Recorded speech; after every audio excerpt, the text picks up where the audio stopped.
Naglabas ng arrest warrant ang korte sa Pampanga lamang kina Attorney Harry Roque, Cassandra Ong at iba pa. Para ito sa kasong qualified human trafficking, kaugnay ng sinalakay noong illegal na Pogo Hub sa Porac, Pampanga. May unang balita, si Darlene Kai.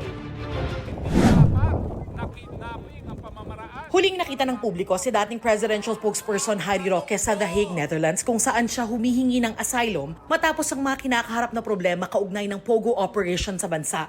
Ngayon, ipinaaresto na siya ng Pampanga Regional Trial Court Branch 118 para sa kasong qualified human trafficking.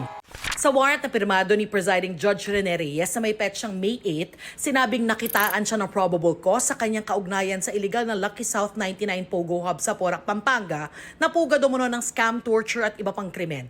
Non-bailable ang kaso laban sa kanila. Nauna nang itinanggi ni Roque ang alegasyon at sinabing abogado siya ng Whirlwind Corporation na may-ari ng lupang pinagtayuan ng Lucky South 99. Si Roque ipinaaresto rin ng House of Representatives dahil sa kanyang hindi pagdalo sa Quadcom hearings kaugnay ng Pogo operations. Sa isang pahayag, sinabi ni Roque na hindi raw makatarungan ang ginagawa sa kanya at isasama niya raw ito sa kanyang aplikasyon para sa asylum sa the Netherlands. Biktima raw siya ng political persecution ng Administrasyong Marcos dahil kaalyado niya ang mga Duterte. Sisikapin daw niyang makakuha ng mga legal remedy para mapangalagaan ang kanyang buhay at kalayaan na ngayon ay pinagbabantaan. Hindi raw siya lumisan ng bansa dahil guilty siya kung hindi bilang bahagi ng kanyang human right na makakuha ng asylum.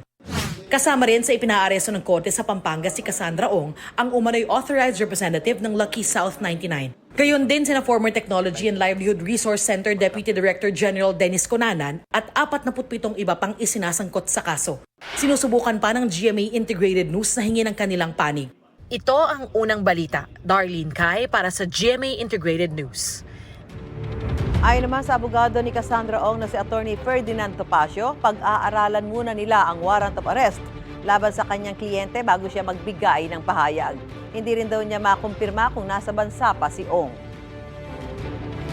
Gusto mo bang mauna sa mga balita?